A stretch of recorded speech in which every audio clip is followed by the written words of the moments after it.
Uretse gato, ese aka kantu wari ukazi? U Rwanda nicyo gihugu cya mbere cyakiriye amasiganwa y'amagare ku rwego rw'isi, hano mu karere duherereyemo ka East Africa. Ese wari uzi yuko u Rwanda ari cyo gihugu kinini mu kwirwanaho? Ati niba mvuze ubunini ntiwumve yuko gifite ubuso bunini cyangwa se abantu banini, hoya, ahubwo gifite abantu banini mu mitwe. Niyo mvuga mu mitwe ntugire ngo bafite ubwonko bunini, hoya, bafite imitekerereze yagutse cyane. Ese wari uzi yuko diru nk'iyi ngiyi kuyikina bidasaba yuko uri umuntu uciriritse? Oya, ntabwo bisaba ko uri umuntu uciriritse, ahubwo bisaba uri umuntu munini. Ikindi, ese wari uzi yuko u Rwanda ari cyo gihugu kiri landlocked cyangwa se ari cyo gihugu kidafite inyanja gikoraho, ariko nyuma y'amateka kinyuzemo kikaba cyarirwanyeho ku rwego tugezeho ubu ngubu? Ati byanyuze mu zihe nzira? Tubikesha iki? Tubikesha ubuyobozi bwiza, tubikesha kumvikana, umutekano ndetse n'ubuhahirane hagati y'ibihugu byose. Ati nawe rero uraje utubeshye? Ntabwo mbabeshya.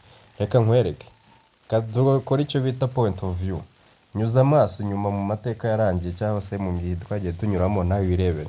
Ese wari uzi yuko u Rwanda kuri ubu ngubu ari rwo rwakiriye amasiganwa y'amagare ku rwego rw'isi, kandi hano mu karere duherereyemo nta gihugu na kimwe kigeze gikora diru nk'iyi?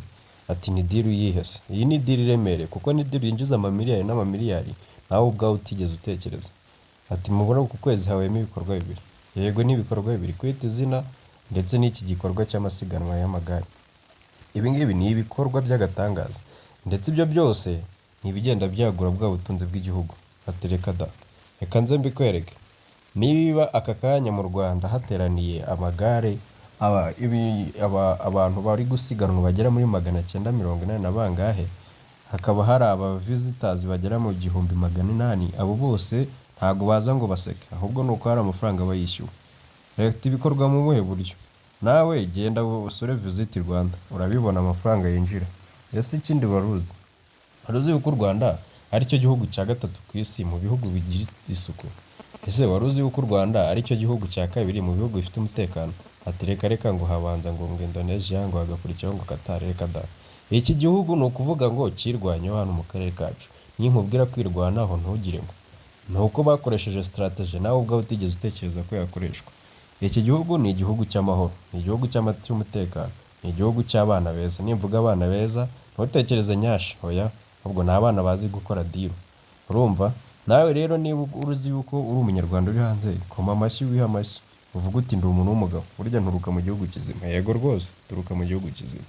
Ese wari uzi yuko aka kanya tuvugana bari ku munsi wa kabiri amagare atangiye gusiganirwa mu gihugu cyacu cy'u Rwanda?